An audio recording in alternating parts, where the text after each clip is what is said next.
Rezeki datang nggak? Alhamdulillah Dianterin oleh emak kita ya. Bener. Waktu sekolah dulu kita dibayain orang tua kita. Rezeki diantar nggak? Dianterin. Dianterin rezeki itu. Cuma karena setiap hari kita melihat orang berangkat kerja, pulang, berangkat, pulang, berangkat, pulang.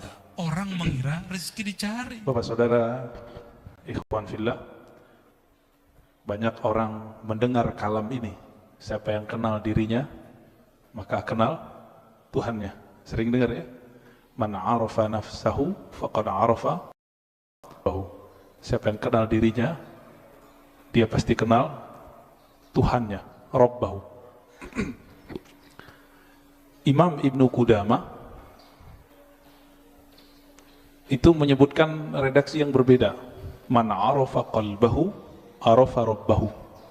Siapa yang mengenal qalbunya, maka dia akan kenal yang membolak-balik kalbunya, yaitu Allah Subhanahu wa ta'ala.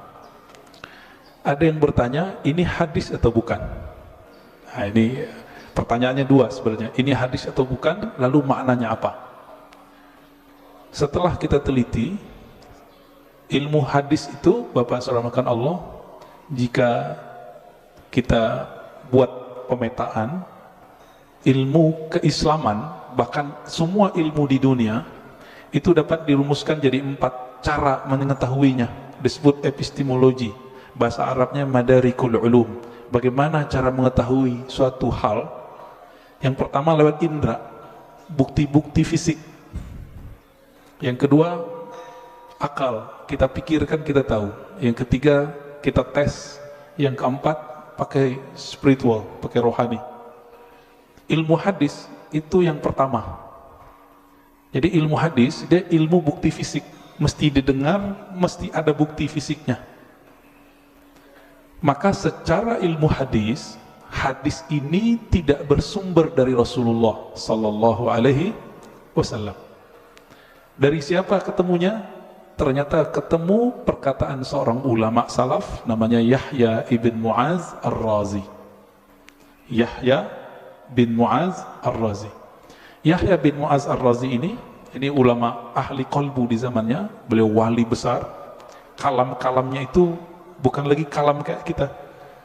Dia jika berkalam, kalamnya itu hampir mirip dengan kalamnya Nabi Sallallahu Alaihi Wasallam. Sehingga dikira ketika dia berkalam begitu, itu kalamnya Rasulullah Sallallahu Alaihi Wasallam. Itu secara apa? Ilmu hadis. Siapa yang mengatakan itu? Imam Nawawi. Lalu diikuti oleh Imam Suyuti dan imam-imam yang lain. Jadi secara ilmu hadis gak ketemu di Sahih Bukhari, gak ketemu di Sahih Muslim, gak ketemu di Sunan Abu Dawud, Tirmizi, Nasai, gak ketemu. Ketemunya di perkataan-perkataan ulama. Nah, jadi tolong Bapak saudara Allah yang hobi ngaji tasawuf, harus tahu bab ini secara ilmu hadis. Ilmu hadis pendekatannya bukti fisik, disebut dengan empirik, ya. Tapi ada seorang imam namanya Ibnu Arabi yang beliau menggabungkan ilmu zahir dan batin. Beliau ini ahli hadis, tapi lebih dikenal sebagai ahli qalbu. Guru hadisnya ratusan. Buktinya beliau meriwayatkan hadis-hadis langsung dengan sanadnya kepada Rasulullah SAW. Jadi dia sebutkan dari gurunya sampai kepada Nabi Muhammad SAW. Ibnu Arabi ini dia bermimpi bertemu Rasulullah. Di dalam hadis yang sahih dikatakan man ra'ani fil manam faqad ra'ani. Siapa yang bertemu aku dalam mimpi, dia betul-betul bertemu aku. Fa inna syaitana la yatamatsalu bi. Karena syaitan tidak dapat menyerupai aku. Ibnu Arabi mengatakan ciri-ciri wali Allah itu kalau dia mimpi, dia sadar dia lagi mimpi. Ibnu Arabi mimpi ketemu Rasulullah dan dia sadar ini pasti mimpi karena Rasulullah sudah wafat. Lalu apa yang beliau lakukan? Beliau bingung dengan hadis yang tadi. Secara ilmu hadis tidak ketemu sumbernya. Maka beliau katakan, wahai Rasulullah, kata ahli hadis ini nggak ada sumbernya, bukan kalam engkau. Apakah benar demikian? Dijawablah oleh Rasulullah dalam mimpinya, bukan, itu kalamku, wahai Ibn Arabi. Ketika dia bangun, maka dia malu mengatakan, ini bukan hadis Nabi sallallahu alaihi wasallam.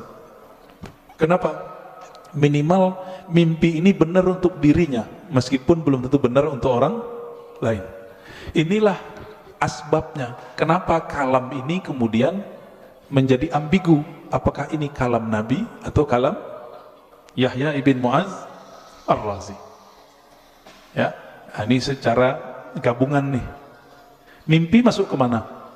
Satu tadi empirik, bukti fisik. Mimpi yang nomor 4, zauq, intuisi, qalbu, ruh. Itu mungkin gak ini dibuktikan? Dibuktikan oleh orang yang sudah sampai ke sana. Kalau oleh ahli hadis yang tidak sampai, kemampuan rohaninya sampai ke taraf ini nggak bisa. Jadi mohon maaf Bapak, jadi kita nggak bisa bangga juga dengan ilmu hadis. Ilmu hadis itu sendiri mirip kayak ilmu saintifik yang lain, eksak yang lain sama. Ilmu sejarah, arkeologi. Kalau sekarang apa namanya, untuk ngecek orang meninggal itu, kuku-kukunya dicek apa namanya? Ya, forensik gitu ya. Jadi bukti fisik semua. Ilmu hadis mesti berdasarkan zahir fisik. Oleh karena itu, Bapak, saudara yang dimuliakan Allah, jika berdiskusi dengan ahli hadis, sulit kita ngungkit-ngungkit yang nomor 4 ini. Dia pasti yang nomor 1. Coba lihat kalamnya. Siapa yang kenal diri, kenal Allah. Isinya benar gak? Bagus gak kalamnya? Bagus. Berarti secara ilmu hadis, tidak semua kata-kata yang bagus, kata-kata yang benar itu kalam Nabi. Secara ilmu hadis. Banyak Pak. Bahkan tidak semua yang benar itu kalamnya Nabi. Contohnya, Monas di Jakarta, benar gak? Saya bilang, Nabi bersabda, Monas di Jakarta. Jadi palsu gak? Jadi hadis palsu deh Pak. Maka tidak semua kata-kata yang benar, kata-kata yang baik itu pantas dikatakan bersumber dari Rasulullah Sallallahu Alaihi Wasallam. Nah, ilmu hadis begitu Pak, agak kaku. Ilmu hadis ini dia harus dibuktikan. Saya ketemu guru saya ketemu gurunya. Ini sebagai contoh hadis yang paling sering kita dengar, innamal a'malu bin niat. Hadis ini Imam Bukhari mengambilnya dari ahli Mekah, namanya Humaydi. Gimana ketemunya? Oh, ternyata Imam Bukhari melakukan rihlah sekaligus haji. Bertemulah dengan Imam Al-Humaydi, murid dari Imam Syafi'i. Terbukti, secara ilmu hadis dikatakan muttasil, hadisnya nyambung. Makanya innamal a'malu binniyat, hadisnya sahih, ditaruh di nomor 1 dalam Sahih Bukhari. Imam Bukhari sering mimpi ketemu Rasulullah, iya, tapi mimpinya dia tidak taruh di bab hadis. Ada seorang imam namanya Al-Baihaqi, punya kitab judulnya Syu'abul Iman dan Zuhud. Di kitab beliau menukil kalam Nabi tapi yang didapat orang dalam mimpi. Dan itu populer Pak di masjid-masjid kita, khotib-khotib kita dulu. Tahun 2006 seorang profesor nelfon saya dulu di UIN. Saya waktu itu masih kuliah. Dia telepon, Ar-Razi, ente ngaji hadis bukan? Iya. Saya mau khutbah besok, tapi bingung ini hadis itu bukan. Wah, kita kaget Pak, profesor masih mau nanya sama mahasiswa. Akhirnya saya katakan, hadis apa Prof? Hadis siapa yang hari ini sama dengan kemarin maka dia merugi. Telah di situ ya, yang hari ini lebih buruk dari kemarin maka dia terlaknat. Saya senyum, maaf Prof, itu bukan hadis, tapi itu kalam Nabi yang didapat oleh Imam Abdul Aziz bin Rawat dalam mimpinya. Kata Imam Baihaqi, qala Abdul Aziz bin Rawat, berkata Abdul Aziz bin Rawat, ra'aitun nabiyya sallallahu alaihi wasallam fil manam yaqul, aku mendengar Nabi sallallahu alaihi wasallam di dalam tidur berkata. Kata di dalam tidurnya dihilangin oleh khotib-khotib, sehingga jadinya gimana? Aku mendengar Nabi bersabda, siapa yang hari ini sama dengan kemarin fahuwa maghbun, siapa yang hari ini beda dengan kemarin, lebih buruk dari kemarin, fahuwa mal'un, terlaknat. Nah itu, ini disebut hadis mimpi. Tapi ingat, hadis mimpi bukan hadis secara ilmu hadis. Tapi kalau versi yang keempat itu hadis, Pak. Maka versi keempat hadis Nabi gak berhenti sampai sekarang berlanjut.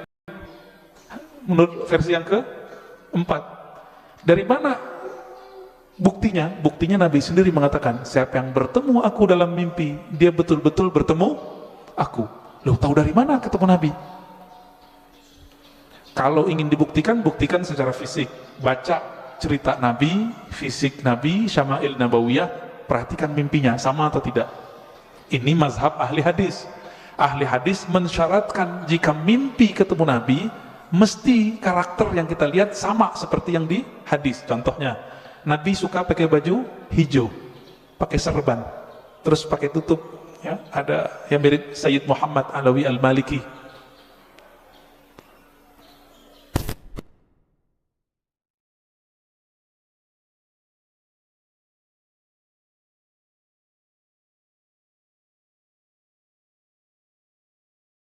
Sir rahasia di dalam ini gak pernah bohong. Ma kadzabal fuadu ma ra'ah.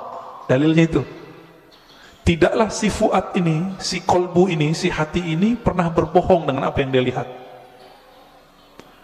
Jadi walaupun Nabi sudah meninggal menurut ahli hadis, tapi bagi ahli ruhani Nabi gak pernah mati, Pak. Nabi cuma pindah alam, alam ruh, alam barzakh, alam malakut jabarut.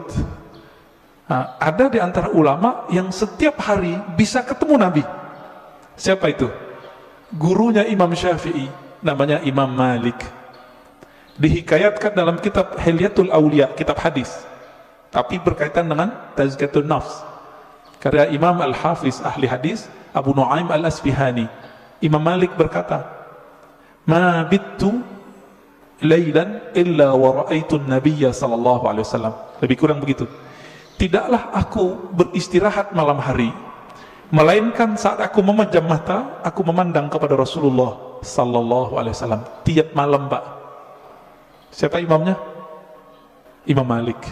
Tapi Imam Malik ahli hadis, maka beliau tidak memasukkan hasil dialognya dengan Nabi ke dalam bab ini, tapi masuk ke bab fatwa, dianggap itu ilham.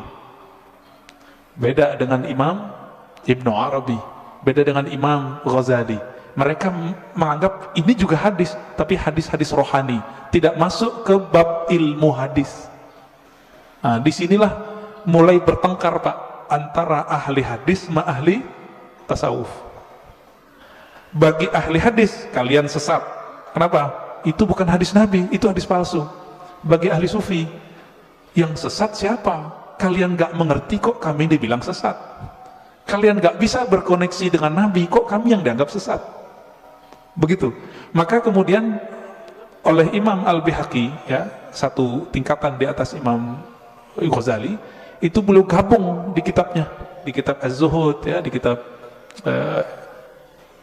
Syu'abul Iman, kalam Nabi, baik dalam ilmu hadis ataupun versi ahli qalbu. Bapak saudara makan Allah, kira-kira inilah kenapa ahli hadis susah baikan sama ahli tasawuf, ya. Maka muncullah di generasi berikut ahli hadis yang mereka penasaran dengan ilmu tasawuf. Sebaliknya ahli tasawuf yang penasaran dengan ilmu hadis. Nah, maka di zaman setelahnya muncul sufi muhaddis, muhaddis sufi, muncul begitu. Nah, ini terlihat dari Imam siapa?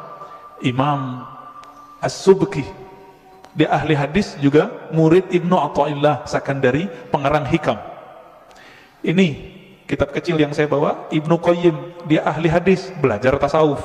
Muncullah kitab-kitab tasawufnya banyak sekali. Madariyus Salikin, Al-Wabilus Sayyib, Iddatus Sabr, Raudatul Muhibbin. Banyak sekali kitab tasawufnya. Puncaknya nanti ada pada Imam Murtada Zabidi, ahli hadis juga ahli sufi. Nah, terlepas dari itu, Bapak salahkan Allah, perbedaan itu sampai sekarang masih ada, ya. Makanya sekarang istilah ahli hadis ini diambil oleh sekelompok orang dan menamakan dirinya kelompok sunnah. Boleh nggak? Ya boleh-boleh aja.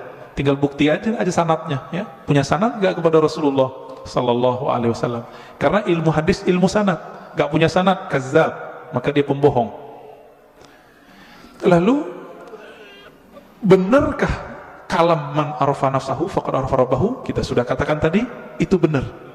Nah, terlepas dari ini kalam Nabi atau bukan, kalam ini sudah menjadi kaedah dalam ilmu tazkiyatun nafs, ilmu tasawuf, ilmu kerohanian.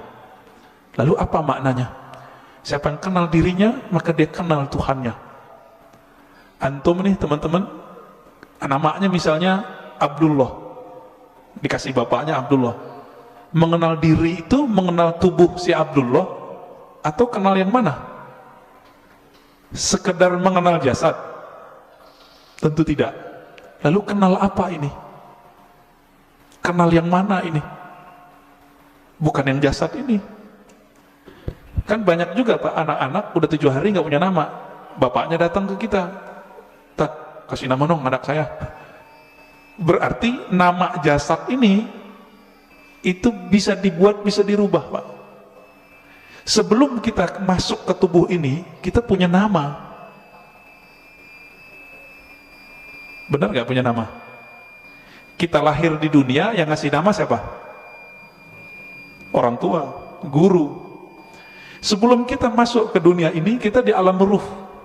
Allah mengatakan, alastu bi rabbikum, bukankah aku Rabbmu? Allah memanggil kum, kamu. Berarti kita ada nama Pak.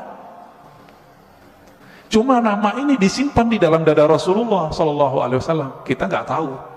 Ditanyalah oleh orang Bani Israel, orang ahli kitab, ya Muhammad, apa itu ruh? Turunlah ayat, yas'alunaka 'anir ruh. Mereka bertanya kepadamu mengenai ruh.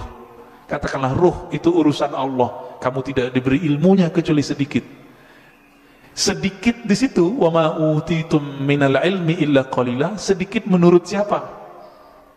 Menurut saya, menurut Nabi, menurut Bani Israel, atau menurut Allah? Menurut Allah. Maka sedikit menurut Allah itu banyak menurut kita, ya. Orang kaya di Indonesia bilang, saya ngeluarin uang dikitnya itu udah 100 triliun Pak, ya. Apalagi raja di raja alam semesta ini, Rabbul Alamin, Allah Subhanahu wa Ta'ala. Ilmu ini disimpan dalam dada Rasulullah. Ada sahabat yang dikasih tahu, ada yang tidak. Maka Nabi itu bisa ngerti Pak, dengan izin Allah. Ada orang nih jihad, kayaknya paling kuat, kayaknya paling banyak bunuh musuh, tapi Nabi mengatakan finnar, masuk neraka, masuk neraka. Kenapa? Nabi tahu namanya sudah ada di neraka, nggak dihapus dari neraka. Ternyata benar, orang ini beramal cuma dengan fisiknya, ruhnya tidak beramal. Ruhnya nggak beramal Pak. Jadi ketika disebut siapa yang kenal dirinya, maka kenal Tuhannya. Diri yang fisik, yang mengenal dirinya fisiknya, dia baru mengenal perbuatan Allah. Disebut ma'rifatul af'al, mengenal perbuatan Allah. Ajaib nggak kelahiran manusia? Penciptaan manusia ajaib nggak? Ajaib Pak. Kok bisa-bisanya ada makhluk hidup di perut seorang perempuan? Itu ajaib itu. Saya mau tanya nih yang udah nikah, yang punya anak, itu antum yang menciptakan anak? Atau cuma sebab doang? Ya, bikin doang ya. Tapi kita nggak yang gedein, yang mengembangkan, biar kasih tulang, enggak. Ya, coba tanya sama yang udah pernah hamil, ibu-ibu yang udah hamil tanya. Ajaib itu. Maka mengenal diri yang fisik mengantarkan kepada ma'rifatullah level 1. Apa itu? Ma'rifatul af'al, ma'rifatu af'alillah, mengetahui perbuatannya Allah Subhanahu wa Ta'ala. Itulah yang dibahas dalam surah Al-Mu'minun itu, ya, ayat 11 ya. Begitu juga di surat Ar-Rum ya, sebelum ayat tentang pernikahan itu kan tentang penciptaan kita semua. Dari nggak ada jadi ada, dari tanah kok bisa jadi hidup, kok tiba-tiba bisa melawan kepada Allah. Nah, itu dia, namanya ma'rifatu fi'lillah. Jadi kalau ada ahli biologi, ahli ilmu-ilmu eksak tidak mengenal Allah lewat ini, lewat dia. Berarti dia tersesat, nggak mengenal Allah. Itu satu. Diri yang fisik. Nah, kita punya diri yang disebut dengan nafs tadi. Jadi nafs itu sendiri artinya ada nafs fisik, ada nafs jiwa. Orang kita nyebutnya sukma, perasaan. Nah, itu masuk di situ. Yang bilang saya emosi, nah itu dia. Saya jatuh cinta, ada itu. Seneng, sedih, itu masuk ke si nafs ini. Yang nafsunya besar, yang nafsunya kecil, penakut, pemberani, itu si nafs. Nah, punya nggak nih? Punya ya? Punya kita. Inilah yang dikatakan di Quran, wa man nahan nafsa anil hawa fa innal jannata hiyal ma'wa. Yang mampu menahan, mengendalikan nafs jiwanya, maka dia dapat surga. Nah, ini ma'rifat apa nih? Ini masih sama. Ma'rifatu fi'lillah, perbuatan Allah. Cuma perbuatannya yang tidak tampak secara fisik. Jadi perbuatan Allah ini kan ada yang tampak secara fisik, ada yang tidak tampak. Ini masih sama. Ilmu untuk memahami ini disebutlah ilmu tazkiyatun nafs. Jadi tazkiyatun nafs itu baru cabang dikit dari tasawuf. Karena orang alergi dengan ilmu tasawuf, nggak mau mereka nyebut istilah tasawuf. Takut ditinggal jamaah. Kalau ustadz udah takut sama jamaahnya, terus jamaah takut sama siapa dong? Ya. Kalau si ustadz udah bergantung kolbunya kepada jamaah, lalu jamaah bergantung kolbunya sama siapa? Jadi kalau ada di antara antum yang ustadz dai, jangan dai ngikutin murid, jangan guru ngikutin selera murid, murid yang ngikutin guru. Gitu seharusnya. Kalau enggak, itulah yang Nabi lakukan. Nabi enggak diikuti oleh ahlu Mekah, maka beliau berhijrah. Berhijrah beliau. Menjaga idealisme seorang guru. Nah, ini perlu, Pak. Itu diperlukan ma'rifat yang ketiga. Mengenal diri yang qalbiyah, diri kolbu. Yang mengenal diri kolbu, nah, kolbu kita. Nah, di kolbu ini kalau nafsnya rusak, dia ngefek ke kolbu. Nafsnya nih punya karakter bengis, kolbunya hitam. Nafsnya suka bangkang, kolbunya hitam, meradang dia, Pak. Kalau kita meradang mulut, sariawan bisa menikmati makanan nggak? Nggak bisa. Makanannya kolbu adalah zikrullah, baca Quran, sholawat. Kalau sudah meradang itu kolbu, dibawa sholat nggak enak. Dibaca Quran pun kita mikir, enaknya apa ya baca Quran? Kalau kolbunya lagi rusak, rasain aja Pak sendiri. Zikir, katanya zikir menenangkan jiwa, kok nggak tenang-tenang, malah tambah bingung, malah tambah syak. Zikir itu bening, bener gak? Zikir bening, Pak. Kolbu itu wadahnya zikir, sehingga nanti dia bisa menyantap. Wadahnya lagi kotor, bersihin dulu, diobati dulu, baru dia bisa menikmati. Masalahnya sudah bertahun-tahun nih kolbunya berkarat, bener gak? Nah, bersihinnya pakai apa, Pak? Itu yang disebut taubat nasuha. Taubat nasuha itu beda dengan, misalnya ini gelas habis dipakai, airnya air putih, cukup dikasih keran bersih, air keran, nggak usah digosok.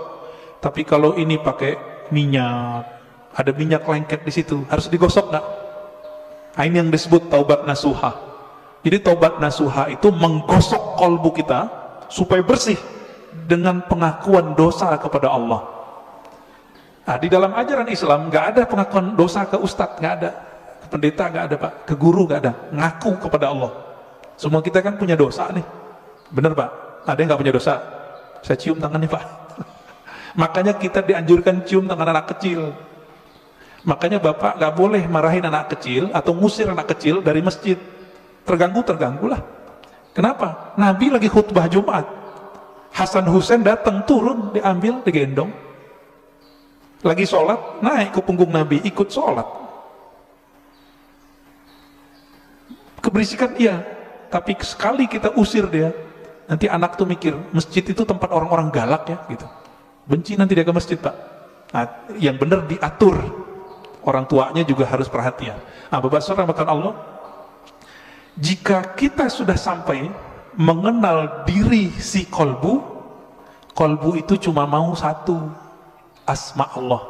Asma Allah ada di Quran, ya, ada di sholawat, ada di zikir. Intinya zikirlah.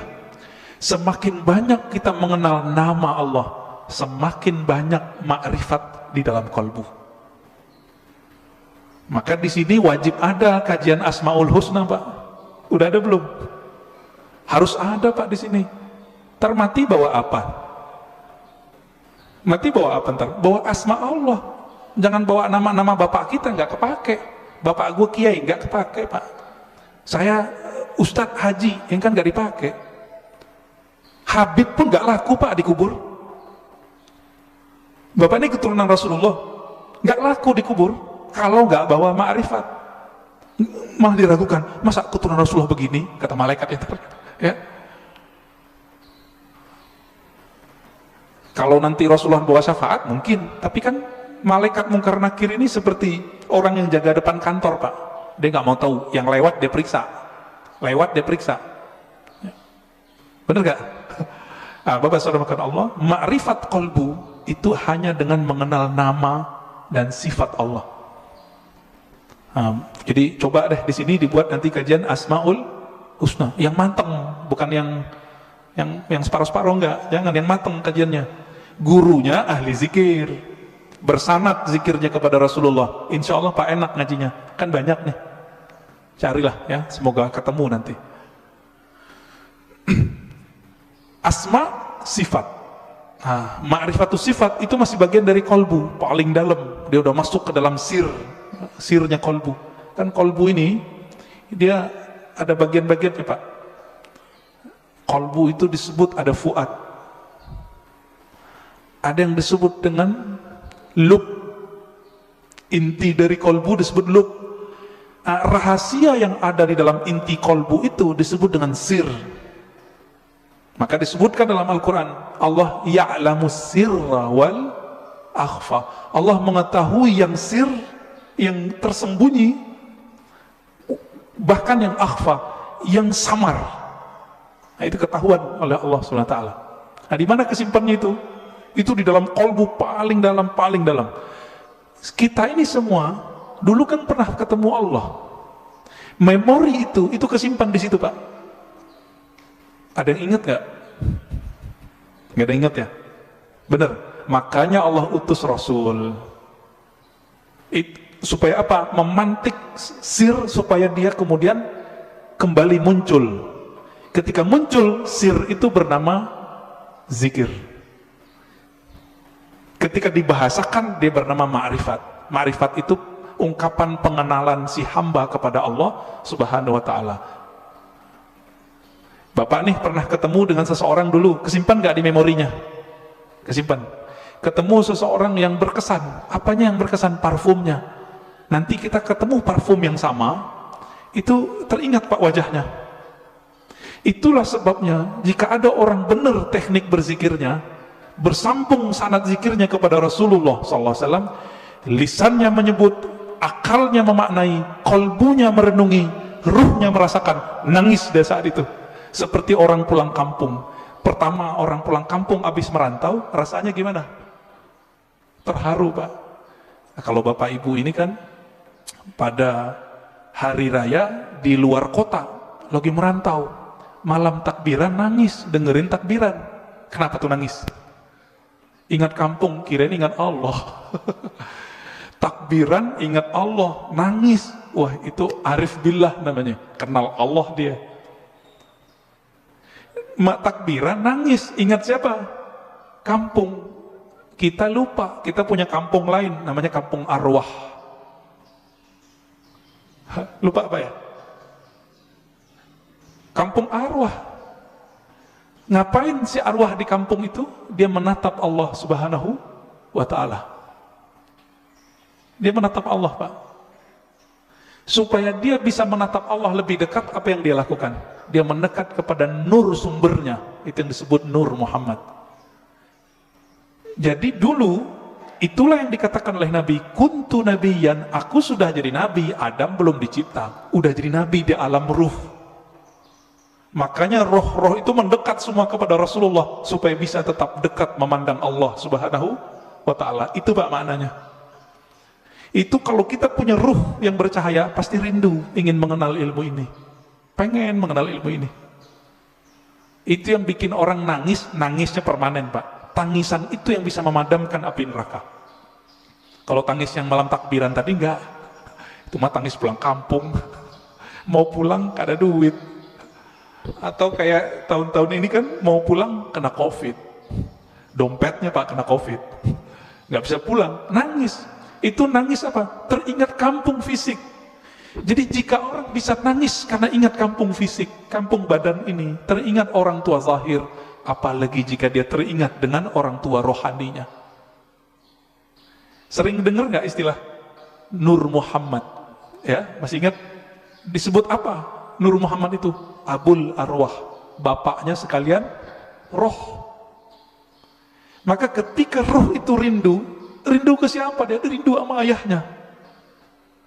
Itulah kenapa kalau solawat jadi wajib dalam solat. Allahumma salli ala Sayyidina Muhammad. Ini orang malah debat, nggak boleh pakai Sayyidina, boleh pakai Sayyidina. Itu mah debat biasa itu. Kolbunya, ruhnya rindu nggak kepada Rasulullah. Nah, kalau sudah sampai ke sana, dia sudah sampai ke ma'rifatul ruh.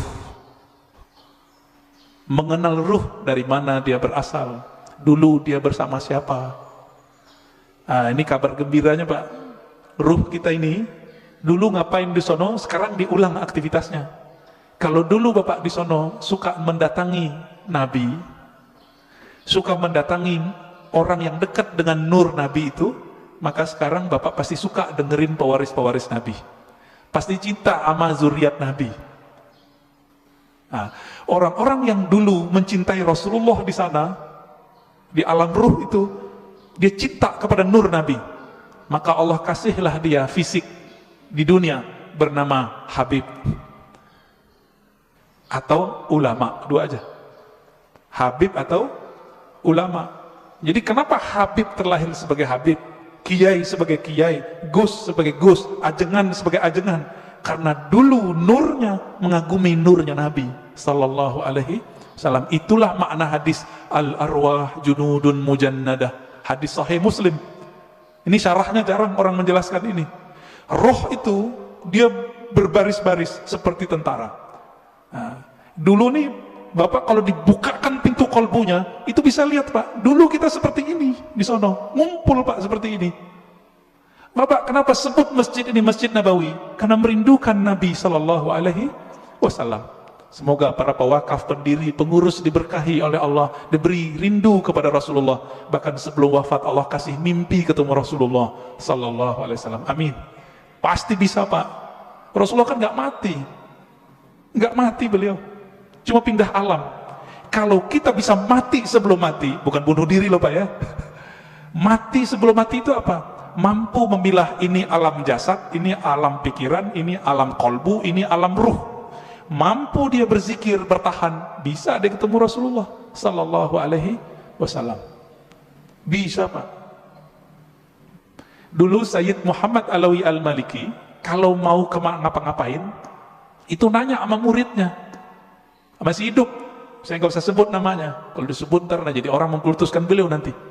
Orang kita Pak, Jawa Tengah kalau nggak salah ya, Kiai Fulan, bertanya ke beliau, bocah ya waladi, kira-kira begitu ya, anakku, coba tanya ke Nabi, saya mau melakukan ini, beliau restu gak? Itu yang minta siapa? Sayyid Muhammad, keturunan Rasulullah Sallallahu Alaihi Wasallam, hafal banyak hadis. Muridnya pakar mimpi ketemu Rasulullah, karena sholawat gak berhenti-berhenti beliau, sholawat aja terus. Maka Bapak Ibu saudara makan Allah, jika ingin bertemu Rasulullah, sholawat terus. Terus itu apa ujungnya? Ujungnya mati. Jadi kalau belum mati jangan berhenti. Dijamin Pak, pasti. Kenapa? Hadis jaminannya jelas. Man shalla alaihi sallallahu alaihi asyara marat. Yang salawat kepadaku, Allah salawat kepadanya 10 kali. Saya mau tanya nih, ini 10 kali menurut kita atau menurut Allah? Coba lihat bahasa Arabnya. Sallallahu alaihi. Allah bersalawat kepadanya 10 kali. Berarti menurut Allah atau menurut kita? Kita ini Pak cukup dapat 1 salawat dari Allah pasti masuk surga.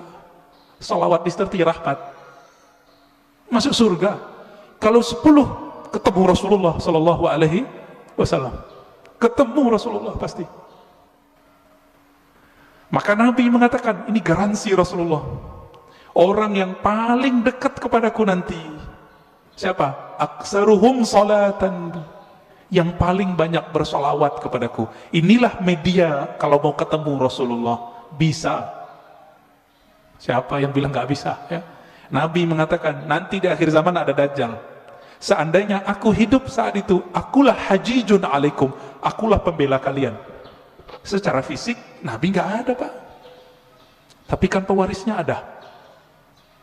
Pewarisnya itulah yang disebut Al-Imam Al-Mahdi. Imam Mahdi, apa kata beliau?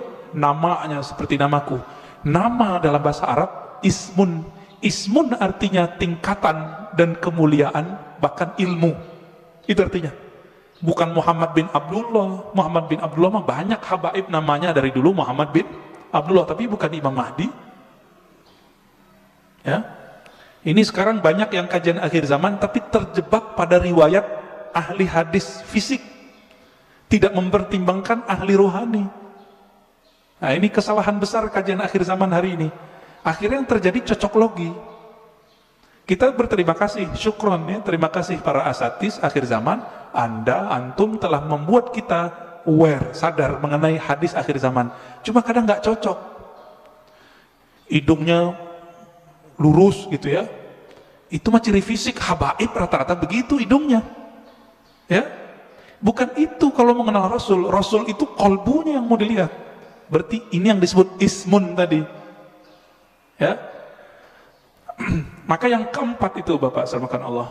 Siapa yang mengenal ruhnya, maka dia mengenal Allah secara hakiki. Dia mengenal Rasulullah secara hakiki. Nah, semoga kita sampai ini yang ke ini nih, keempat.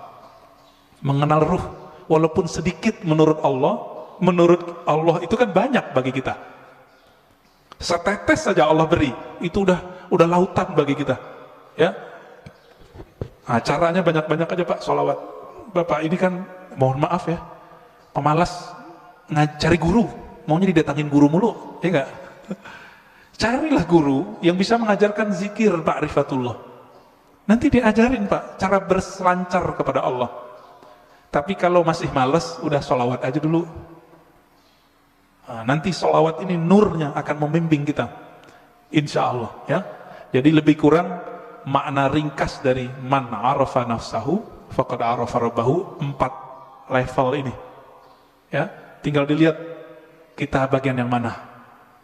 Ya, semoga kajian ini bermanfaat. Silakan kalau ada tanya jawab ya.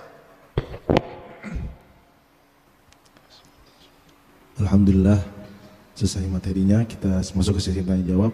Mungkin saya tanyakan dari akun YouTube An-Nabawi TV. Ada 5 pertanyaan nih, tapi tidak semuanya dipilih, yang terbaik. Yang pertama, mohon penjelasan Buya tentang perkataan bahwa telinga yang berdenging adalah nama kita disebutkan di alam malakut, maka bersolawatlah. Mohon penjelasannya tentang perkataan ini, jazakallah. Yang kedua Buya, betulkah hadis surga di bawah telapak kaki ibu itu hadis palsu? Mohon penjelasannya Bu. Ya. Demikian dari YouTube, itu aja yang terbaik Bu. Yang pertama tentang kalau telinga berdenging, nama kita disebut di alam gaib malakut ya. Itu yang hadisnya dinukil oleh Imam An-Nawawi dalam kitab Al-Azkar. Hadisnya lebih kurang hasan, tapi tidak menyebutkan mengenai alam malakut. Nabi cuma mengatakan, siapa yang telinganya berdengung, lebih kurang begitu, maka bacalah basmalah. Lalu ada doanya, zakaraniallahu bi khairin, semoga Allah menyebutku dengan yang baik. Itu maksudnya, bahkan bukan malakut saja, semoga Allah menyebutku dengan yang baik. Berarti lebih dari Jabarut, lebih dari semuanya. Kalau Allah berbicara di mana? Karena Allah nggak petu tempat. Nah, ini yang disebut qadim. Ya, qadim. Tapi bisa saja kalam Allah disampaikan ke alam-alam yang lain. Wallahu ta'ala alam. Itu maksudnya. Hadisnya hasan. Ya. Yang kedua, oh ya, surga di bawah telapak kaki ibu. Kalau kalimatnya begitu, iya, bukan hadis Nabi. Tapi yang ada di hadis Nabi, ridhonya Allah di bawah Di bawah ridhonya orang tua, itu hadisnya. Ya, kemudian yang semakna dengan itu ada di hadis Imam Al-Hakim. Ada. Tapi kalimatnya bukan di bawah kaki gitu, enggak seperti itu di hadis yang ininya. Ya. Lagi Bu ya boleh. Fadhal. Kalau aneh nggak tahu, aneh bilang nggak jawab ya, nggak ngerti gitu. Yang kedua, yang ketiga dan yang keempat, bagaimana cara kita mengalahkan nafsu ketika masa-masa futur. Yang kedua, Buya, untuk bab akidah, hakikat Allah dan arafa rabbahu, ulama sepakat harus memakai dalil hadis sahih untuk hujjah. Lalu bagaimana dengan hadis dari mimpi tadi bisa dihujjah akidah? Oke, bagus. Yang pertama tadi tentang cara mengalahkan nafsu. Di Quran itu kalimatnya cuma naha. Naha itu bukan mengalahkan. Naha, apa arti naha? Melarang. Jadi naha itu kita mampu melarang jiwa. Ini yang disebut mengontrol. Gimana caranya? An-nafs itu tidak bisa dizikirkan, dia cuma bisa dikontrol. Jika berkaitan dengan hawa nafsu, itu urusannya dengan makan. Maka jaga makannya, jangan yang haram dan jangan banyak. Jangan banyak ya. Jika berkaitan dengan syahwat yang besar, maka kurangi makan-makan yang membuat libido kita tinggi. Yang paling ringkas ya puasa. Puasa itu paling bagus. Jadi tidak ada lagi setahu saya yang paling kuat untuk mengolah nafs jiwa kecuali puasa. Nggak ada lagi Pak. Coba cek Bapak ini kalau puasa, jalan. Ngelihat yang bening-bening nggak berani. Wah lagi puasa, gitu Pak. Coba aja tuh. Kalau nggak puasa, haji mumpung. Ya, tafadhal. Yang kedua tadi, udah ya? Bab hakikat Allah. Oke. Hakikat Allah tidak diketahui kecuali oleh Rasulullah Sallallahu Alaihi Wasallam. Termasuk nanti Imam Mahdi itu mengerti hakikatnya Allah, ya, karena beliau pewarisnya Nabi. Plek, apa yang Nabi tahu ada di dalam kolbunya. Tapi bagaimana dengan mimpi? Bagaimana dengan kaidah tadi? Untuk hujjah akidah mesti hadisnya sahih, bahkan mesti mutawatir oleh sebagian ulama. Itu bab ilmu akidah. Ilmu akidah babnya bab akal. Ilmu akidah bab akal. Oke, kalau mimpi tadi bab mana? Yang nomor 4. Ya, orang ahli akal nggak percaya sama mimpi. Orang yang jago mimpi ketawa sama ahli akal, ilmumu segitu aja.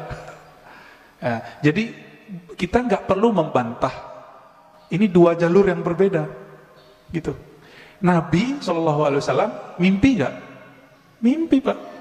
Wahyu pertama yang turun ke Nabi itu mimpi. Hadis Sahih Bukhari, kitab Bad'il Wahyi. Awal ma budi'a bihil wahyu ar-ru'ya salihah. Kira-kira begitu kalimatnya. Wahyu pertama yang turun itu bukan Quran. Yang pertama turun cahaya turun kepada qalbu Nabi sehingga beliau melihat mimpi yang indah. Akibatnya beliau suka menyepi.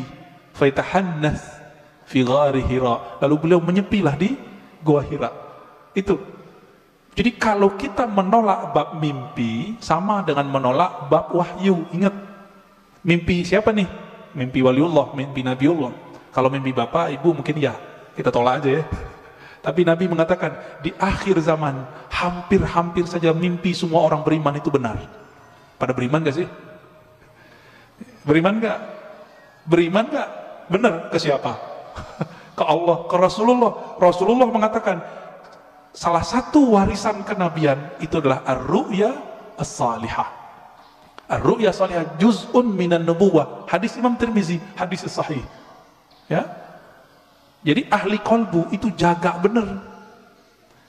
Ternyata Imam Bukhari, Imam Tirmizi, imam-imam itu menghargai mimpi, maka mereka buatlah satu bab, satu kitab dalam sahih mereka, kitab Ta'birur Ru'ya. Imam Bukhari punya kitab itu. Dalam Sahih Bukhari bab mengenai takbir mimpi. Kenapa Pak? Ternyata sahabat Nabi setiap ba'da subuh setoran mimpi yang bening-bening itu kepada Rasulullah. Mimpi malaikat, mimpi melihat ada cahaya dari langit. Itu mereka cerita kepada Rasulullah. Kiai sekarang kan nggak bisa begitu Pak. Wah bunga tidur, nggak ngerti, bilang aja nggak ngerti, jangan dibilang bunga tidur. Ilmu mimpi itu ilmu yang mustakil, dia ilmu permanen dan berdiri sendiri. Dia nanti berkaitannya dengan ilmu rohani, ilmu tasawuf. Jadi tidak berbenturan dengan ilmu akidah. Gitu ya. Lagi Buya boleh? Tadi Buya membahas tentang mimpi. Bagaimana menurut Buya kalau saya pernah bermimpi Rasulullah SAW, amin, dan melihat beliau seperti jatuh cinta, tapi tidak terlalu detail melihat mukanya. Iya. Kita sudah bacakan hadisnya tadi, Nabi bersabda, "Man ra'ani fil manam faqad ra'ani." Bahkan ada satu riwayat, "Faqad ra'al haq." Siapa yang bermimpi bertemu aku, maka ia telah melihat al-haq, kebenaran. Bahwa itu benar-benar Nabi sallallahu alaihi wasallam. Tapi kok kurang jelas? Kurang jelas itu karena ma'rifatun nabinya kurang jelas. Karena mengenal nabinya masih kurang detail, maka melihat nabinya masih samar. Bahkan ada teman kita yang mimpi, Nabi itu gak mau noleh, Pak. Gak mau noleh. Cerita ke saya nangis-nangis. Rasulullah marah sama saya ya. Ada yang begitu. Antum bisa bayangkan, kita mau ketemu orang yang kita cintai, kita idolakan, tapi dia gak mau noleh. Ruhnya nangis. Gimana caranya? Udah ente sholawat aja banyak-banyak, baca salam kepada Rasulullah, nanti insya Allah Nabi jawab. Alhamdulillah besok-besok ada yang mimpi lagi. Jadi ini bukan kita ngayal, bukan. Ini beda dimensi dia. Kalau ingin cek kebeningan kolbu, tanya mimpinya apa. Jika bapak saya, ini kita lagi kotor, jiwa kita kotor nih. Mau kiai, mau ustadz, mau jamaah, mau tahajud, kotor Pak, pasti mimpi basah. Jadi kalau mimpi basah, tobat Pak, tobat rohani. Dosa enggak, tapi rohani kita, oh kayaknya hati kita kotor. Sayyidina Umar ketika bermimpi menggauli budaknya. Budak halal enggak? Halal. Apa kata beliau? Syaghalatni siyasah. Ya Allah, aku tersibukkan oleh urusan politik sehingga lupa wirid. Ini Umar, ngerti beliau. Tapi beliau pun kalau mimpi sama yang halal. Kalau kita kan kita berharap mimpi sama artis, Pak. Ya. Silakan. Baik. Assalamualaikum warahmatullahi wabarakatuh. Waalaikumsalam. Pak Ustadz, Pak Kiai, kalau boleh mohon maaf, saya sedikit ingin memuji Pak Ustadz. Saya baru ketemu Ustadz Kiai yang cahayanya bagus Allah. dan bening. Ini pertama. Yang kedua, saya umur 74 tahun. Tapi baru sekarang saya ketemu Ustadz mengatakan bapaknya roh itu adalah Nur Rasulullah. Alhamdulillahirrahmanirrahim. Ilmu saya bertambah satu sekarang Pak, luar biasa. Saya juga merinding ini Pak dengarnya. Selama ini saya nggak ngerti bapaknya roh itu siapa. Mudah-mudahan juga teman-teman saya di Nabawi ini sama juga mudah-mudahan, tapi nggak tahu. Seperti Pak Ketua DKM mungkin lebih ahli, sama Pak Nenggolan lebih ahli daripada saya. Jadi tahu kalau saya 74 tahun umur nggak tahu bapaknya roh saya siapa. Alhamdulillah saya subuh hari ini mendapat ilmu yang luar biasa bahwa saya mengenal bahwa roh saya ini adalah Nur Allah, Nur Rasulullah SAW. Kemudian tadi kalau anak-anak basis sudah bertanya, bagaimana kalau saya selalu selawat, selalu merinding atau apa namanya bulu kuduk. Ini kalau bahasa orang Sumatera, Bang Palembang tuh bulu kuduk Pak, bulu kuduk, kayak gemetar gitu loh Pak. Itu kalau saya berselawat kepada Rasulullah. Nah yang terakhir ini Pak, tadi orang ahli sodoko jariah, kaya raya, banyak duit, tapi kok masuk neraka. Gimana dia menyambungkan antara jasmani dan rohaninya sehingga sodokonya jadi amal ibadah pada Allah Subhanahu Wa Taala. Terima kasih Pak Ustadz. Mohon maaf saya terlalu memuji Pak Ustadz karena cahayanya luar biasa buat saya. Terima kasih. Cahaya lampu lebih hebat daripada itu lagi Pak. Sekian. Assalamualaikum warahmatullahi wabarakatuh. Mohon maaf Pak Nenggolan. Ini cahayanya memang ada 3 Pak. Allahumma salli ala sayyidina Muhammad an-nur dzati wa sirri sari fi jami'il asma'i was sifat. Mau bilang apa kita ya? Betul Pak. Jadi Bapak rohani itu istilah bahwa ruh kita itu percikan dari nur beliau sallallahu alaihi wasallam. Lalu kenapa kita merinding? Ketika Bapak merinding, itu ruhnya sedang merindu. Dijawab oleh sang Rasulullah sallallahu alaihi wasallam. Kita katakan assalamualaikum ya Rasulullah. Salam atas engkau wahai Bapak rohaniku Rasulullah. Dijawab oleh beliau merinding Bapak. Ruh kita Pak yang yataqasyairu minhu juludul ladzina yakhshawna rabbahum. Kira-kira begitu. Di Quran surat Az-Zumar ayat 24 berapa itu ya? 23 ya, 23 bergetar karena Al-Quran. Al-Quran itu hakikatnya ada pada siapa? Khuluquhul Quran, kata Aisyah. Nabi Muhammad itu polanya, zahir batinnya adalah Al-Quran. Disebut nama Nabi, taqsyairu minhu juludul ladzina yakhshawna rabbahum. Disebut nama sang pembawa nur Quran, pasti bergetar Pak sang para pecinta, pasti merinding. Makanya ada syairnya itu, kullul qulub ilal habibi tamilu. Semua pencinta jika disebut nama sang kekasih pasti hatinya merindu. Apa buktinya? Disebut namanya kadang-kadang meleleh Pak mata kita. Rindu dengan kampung rohani, rindu dengan orang tua rohani. Saya nih, ibu saya baru wafat setahunan. Kalau disebut ibu saya Pak, saya nangis. Padahal itu ibu fisik. Apalagi kita sebut nama Rasulullah Sallallahu Alaihi Wasallam, nama Nabi Muhammad Sallallahu Alaihi Wasallam, rindunya lebih dahsyat. Tapi kita harus tahan. Maka lepaskanlah rindu itu dengan menyebut nama Nabi. Allahumma salli ala Sayyidina Muhammad an-nuri dhati wa sirri sari fi jamil asma' wa sifat. Assalatu wassalamu alaika ya Sayyidi ya Rasulullah. Kira-kira begitu Pak. Allahumma salli ala.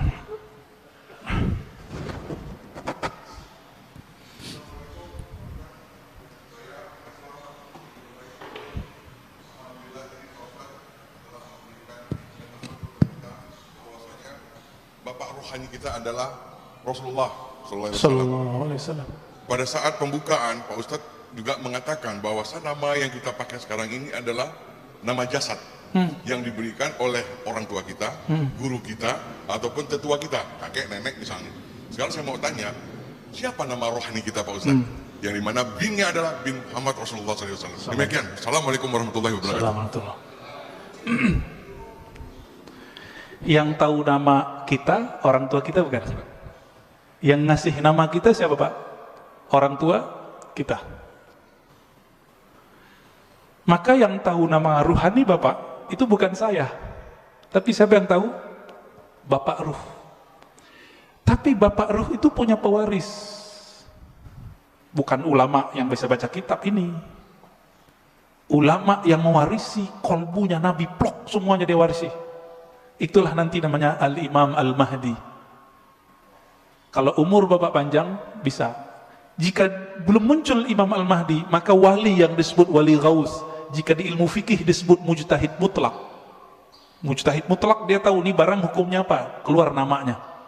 Maka bagi ahli ruh, wali-wali yang disebut wali kutub, itu mereka nggak ngerti. Yang ngerti wali namanya Ghaus. Jadi wali itu kan banyak Pak. Ada stratanya. Ada 313 wali kutub, sejumlah dengan jumlah para rasul, sejumlah dengan jumlah ahli Badar. Kutub poros, dia poros asma, poros sifat Allah. Wali-wali ini ada satu pemimpin yang jadi guru mereka, orang tua rohani mereka sekarang ini. Ini yang disebut Kutubul Ghaus. Dan itu cuma satu di dunia, dan pasti keturunan Rasulullah. Sayangnya mastur, tersembunyi, nggak boleh muncul Pak. Bapak pengen tahu nama ruhnya? Harus punya koneksi sama Al-Ghaus ini, gitu. Kalau mau nanti satu saat kumpulkan namanya semua, nanti saya kirim ke beliau. Ya, biar dikasih namanya oleh beliau. Kapan ketemunya? Wallahu a'lam. Insya Allah ketemu. Insya Allah ketemu. Para perindu Rasulullah pasti bertemu beliau. Bapak kalau mau silakan. Nanti kumpulkan namanya. Nanti beliau kasih nama. Dikasih nama Pak. Dengan nama itu Bapak nanti dipanggil oleh malaikat Munkar Nakir dan nama dari ayah rohani yang disimpan oleh kalbu beliau. Kira-kira begitu. Waduh, ini udah berbicara jauh gitu nih Pak ya. Ya, tafadhal. Boleh terakhir dari Pak Haji Adang untuk pertanyaan. Assalamualaikum warahmatullahi wabarakatuh. Assalamualaikum warahmatullahi wabarakatuh. Mohon dijelaskan perbedaan antara saudara kandung dan saudara satu ruh. Karena terkadang walaupun kita saudara satu kandung, saudara kandung dan saudara ruh. Karena yang terjadi di dunia ini, sungguh pun kita saudara satu kandung, tapi mungkin jarang ketemu, banyak perbedaannya. Berbeda walaupun tidak satu kandung, kita sering ketemu dan banyak persamaannya. Kemudian mohon dijelaskan juga perbedaan pendengaran ruhani dan pendengaran jasmani, penglihatan ruhani dan penglihatan jasmani. Terima kasih. Ya, ya. Beda saudara kandung secara jasad Pak ya, dengan saudara ruh. Dalilnya surat Al-Hujurat, innamal mu'minuna ikhwah. Sesungguhnya orang beriman itu bersaudara. Loh, babenya siapa? Ya, bapaknya siapa? Itulah Rasulullah, Abul Mukminin, bapaknya orang beriman. Maka istri Nabi disebut Ummul Mukminin.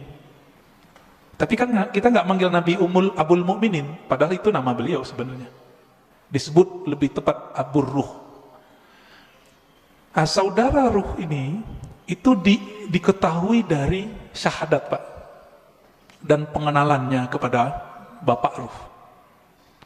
Dan yang meniupkan roh tidak dicipta Pak.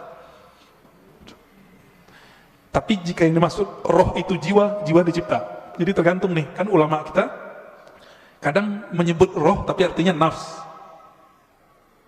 Menyebut roh artinya kolbu, seperti Imam Ghazali. Maka ini dicipta. Inilah mazhab Imam Qushairi, Imam Ghazali, bahwa ruh dicipta. Tapi Quran kan ngomong ruh bukan yang itu. Kulir ruh min amri rabbi. Amri rabbi tidak dicipta. Roh adalah urusan Allah. Lillahil amru, ya. Allah punya amr, tapi juga punya penciptaan. Jadi Allah membedakan antara ciptaannya dengan urusannya. Urusan itu hembusan. Nah, jadi kita ini, fisik ini dengan kun fayakun. Kalau ruh enggak, tiupan Pak, tiupan dari Allah Subhanahu Wa Taala. Sedangkan nur, nah yang Bapak cerita tadi, nur itu pancaran. Maka manusia itu dalam dirinya minimal ada 3 nasab. Ada nasab jasad, ada nasab nur, ada nasab ruh. Kalau nasab jasad, banyak yang tahu. Ini Habib Mahdi As-Sagaf yang